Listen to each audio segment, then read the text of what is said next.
Hi everyone, it's Miss Abdel Cotter again, and we are on day 3 of our lessons this week. We are continuing with learning how to make inferences with visual information and nonfiction text. I'm excited to see you all again. Let's go ahead and get started. So as always, you guys know that we have to go over our learning target for the day. Today, I will analyze the visual information and text features in informational text to make inferences and draw conclusions on explicit and implied information. Let's get started. We're going to review some more key concepts. I just have to keep checking to make sure you guys understand what we have been going over in these last 2 days. So we're going to review what does infer mean, what is an inference, and explicit and implied information. Hope you guys remember. What does the word infer mean? Remember, it is a root word in the word inference.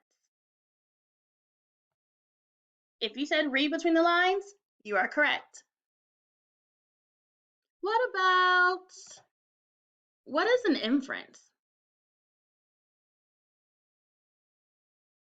If you said an inference is when you use your text evidence and your background knowledge to draw conclusions about a text, then you are absolutely right. Great job. We have 2 more. Based off of this definition, information that is clearly stated, would this definition match the definition of explicit or implied information? If you said explicit information, you are correct. Good job. Last one, you all. Information that is not directly stated. Is this the definition for explicit or implied information? If you guessed implied, you are absolutely correct. Good job. You guys have been doing so well with this. Let's continue on today. So for today's lesson, we are going to take a look into an article called "Should Instagram Get Rid of Likes?" All right, so here we have in front of us our article for today that I am going to model to you all how we look at an article as a whole and look at the text features and use them to make inferences. Through this activity, I am going to do another think aloud. And through this think aloud, I am going to process with you guys my thoughts as I am going through the article, and I'm going to say them out loud so you can kind of hear what I'm thinking and how I process looking at nonfiction text features when I read an article. The first thing I notice is a photograph. In the photograph, I am able to see the text evidence of a young woman. I see notifications popping up from her phone, and from these notifications, I can make the connection that this has to relate to Instagram. And I know that the notifications are about somebody or someone liking a lot of her posts based off of the heart icon that's in the notification. And yes, although there is a title right beneath the photograph, my eyes draw directly to the photograph first. And I'm able to follow up by looking at our next text feature, which is the title of the actual article, "Should Instagram Get Rid of Likes?" So once I hear that title, it allows me to make the connection of, maybe Instagram and getting a lot of likes on Instagram is causing a problem. Now I wonder what problem is actually going on, and I want to know a little bit about it. So I can look at the subheading below the title. Let me highlight that for you.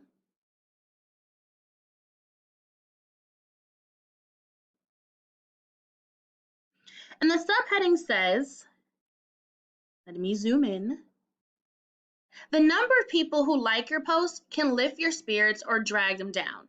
Could eliminating likes help end that emotional roller coaster? I guess I was right about my inference that I made about the title before it. Going on to the other text features present in the article, I am going to now look at the subheadings that catch my attention. So I see a subheading that says too stressful. Okay, so Instagram has to be stressful, and this section is probably going to tell me what are the different stresses associated with Instagram. And then I see one, show of support, and I see a think about it. So I'm guessing, or I'm going to infer that based off of the subheadings, they're going to talk about a lot of the stressful factors associated with Instagram and likes, and how, as the reader, I can show support in my thinking through thinking about it, and I guess some ways of how it can be solved. And I'm only making these inferences based off of what I solely see in the subheadings. So right next to the subheading, I notice some colored print. And the colored print says, not getting enough likes can hurt teens' confidence and self-esteem. Let me zoom in. Let me zoom in so you can see it a little better. So, not getting enough likes can hurt teens' confidence and self-esteem.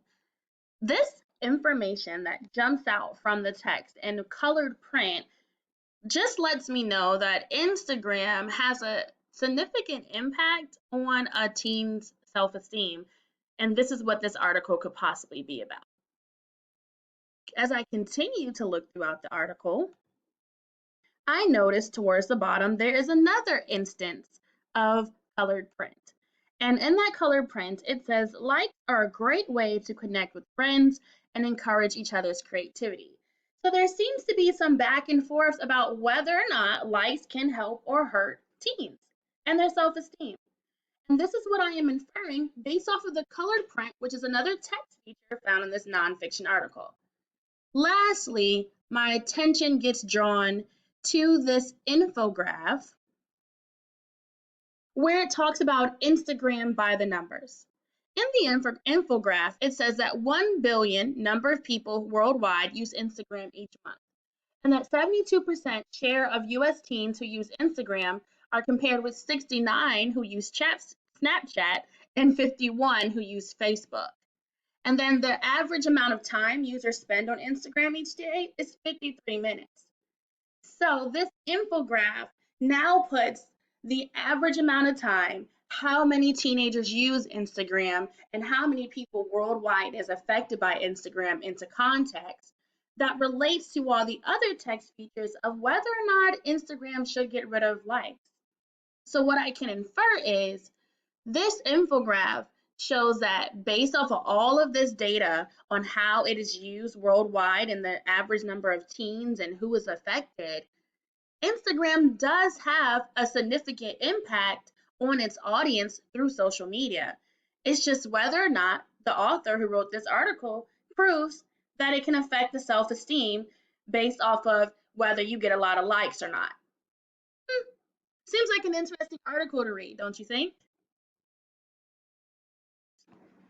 Do you all have any questions about how you're able to make inferences and draw conclusions from looking at a nonfiction text as a whole? I wanted to show you this so you can kind of see how authentic readers put this whole reading process into play when it comes to a nonfiction text and visual text features. Well, that's all for today, guys. You guys did awesome. I am so proud of you. I hope to be modeling how to skim the text features in the nonfiction article really helped you get a clear picture.